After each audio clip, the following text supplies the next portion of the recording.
Apa saja sih keterampilan dasar mengajar yang wajib dimiliki oleh guru? Keterampilan dasar mengajar adalah keterampilan yang harus dimiliki oleh tenaga pengajar, mulai dari guru ataupun dosen, agar kegiatan mengajar bisa berjalan secara profesional, efektif, dan juga efisien. Nah, di sini terdapat 8 keterampilan dasar mengajar yang dianggap menentukan keberhasilan pembelajaran. Apa saja itu? Mari kita simak. Yang pertama adalah keterampilan membuka dan menutup pelajaran. Jadi, keterampilan membuka dan menutup pelajaran harus dilakukan secara sistematis supaya peserta didik bisa antusias sebelum pelajaran dimulai dan berkesan setelah pembelajaran usai. Yang pertama, mari kita membahas keterampilan membuka pelajaran. Keterampilan membuka pembelajaran ini adalah keterampilan yang dibutuhkan untuk mengondisikan peserta didik agar mereka bisa fokus dengan materi yang akan dipelajari. Contohnya, keterampilan membuka pembelajaran adalah dengan menghubungkan antara materi yang akan dipelajari dengan materi sebelumnya, atau bisa juga dengan membuat apersepsi berkaitan dengan materi yang akan dipelajarinya. Sedangkan untuk keterampilan menutup pembelajaran juga membutuhkan keterampilan loh. Penutupan pembelajaran tidak bisa dilakukan secara terburu-buru, melainkan dikondisikan terlebih dahulu. Misalnya saja, didahului dengan merangkum dan dilanjutkan dengan berdoa. Kemudian keterampilan yang kedua adalah keterampilan bertanya. Dalam proses belajar mengajar, kegiatan bertanya merupakan kegiatan yang sangat penting karena pertanyaan yang tersusun dengan baik dan teknik pelontaran yang tepat akan memberikan dampak positif terhadap siswa, yaitu sebagai berikut. Yang pertama, dapat memberikan rasa ingin tahu berlebih peserta didik terhadap suatu materi yang ditanyakan. Kemudian, dengan bertanya bisa melatih peserta untuk berani mengungkapkan pendapatnya sesuai pemahaman siswa tersebut. Lalu dampak positif yang ketiga adalah dapat melatih peserta didik untuk fokus, serta menciptakan komunikasi yang efektif antara guru dan juga peserta didik. Keterampilan yang ketiga adalah keterampilan memberikan penguatan. Keterampilan penguatan adalah keterampilan seorang guru dalam mempertahankan kemungkinan berulangnya suatu perilaku peserta didik. Artinya, guru bisa membuat peserta didik konsisten dalam melakukan sesuatu. Nah, keterampilan penguatan ini bisa dilakukan secara verbal maupun nonverbal, di mana penguatan verbal adalah penguatan yang dilakukan secara lisan. Sementara itu, untuk penguatan nonverbal adalah penguatan yang dilakukan melalui gerakan tubuh, mimik, dan juga sebagainya. Berikut ini contoh keterampilan penguatan verbal dan nonverbal adalah sebagai berikut. Yang pertama, untuk penguatan verbal, yaitu bisa dengan memberikan pujian dan penghargaan bagi peserta didik. Sedangkan untuk penguatan nonverbal, contohnya adalah dengan membuat suasana kelas menjadi menyenangkan dan bisa memberikan ucapan kasih sayang maupun sebagainya. Oke, keterampilan yang keempat adalah keterampilan menjelaskan.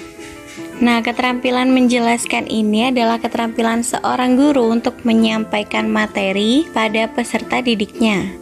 Kegiatan menjelaskan dalam kegiatan pembelajaran ini bertujuan untuk membantu siswa memahami berbagai konsep, hukum, prosedur, dan sebagainya secara objektif.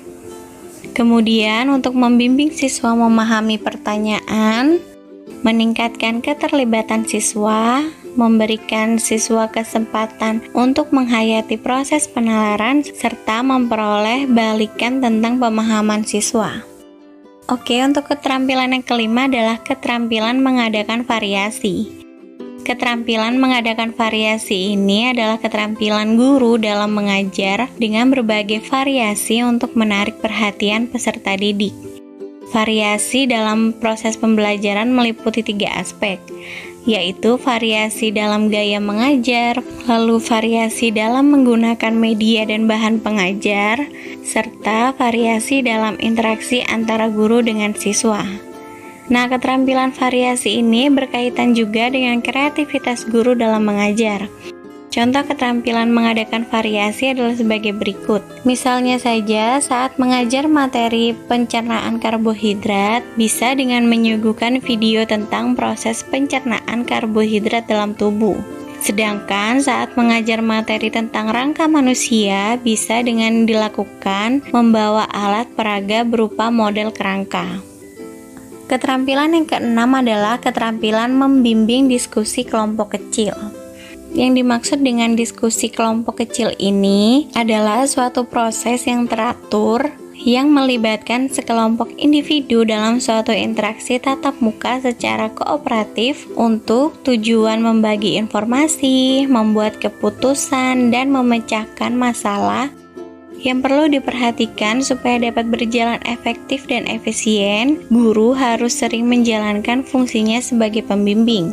Adapun contoh keterampilan membimbing diskusi kelompok kecil ini adalah seorang guru bisa mendatangi setiap kelompok diskusi lalu memberikan arahan tentang materi atau permasalahan yang sedang didiskusikan.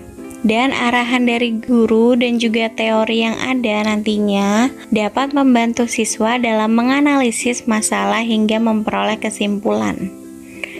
Untuk keterampilan yang ketujuh adalah keterampilan mengajar kelompok kecil dan juga perorangan. Secara fisik, bentuk pengajaran ini ialah berjumlah terbatas. Biasanya berkisar antara 3-8 orang untuk kelompok kecil dan seorang untuk perseorangan. Pengajaran kelompok kecil dan perseorangan memungkinkan guru memberikan perhatian terhadap setiap siswa serta terjadinya hubungan yang lebih akrab antara guru dan siswa dengan siswa. Setiap guru dapat menciptakan format pengorganisasian siswa untuk kegiatan pembelajaran kelompok kecil dan perorangan sesuai dengan tujuan, topik ataupun materi, kemudian kebutuhan siswa, serta waktu dan fasilitas yang tersedia.